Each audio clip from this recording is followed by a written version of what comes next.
Hi, this afternoon I'm going to make a hash brown sour cream dishes or recipe.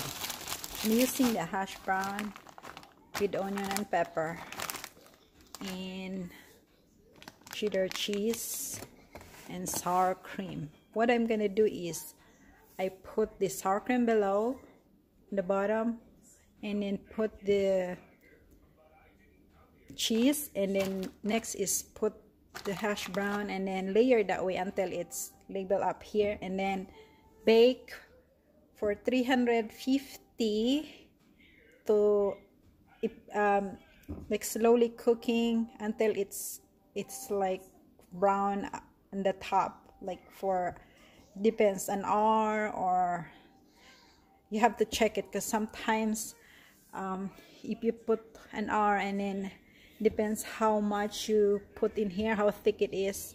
So what I'm usually do is I just put it in I check it every time until it's done.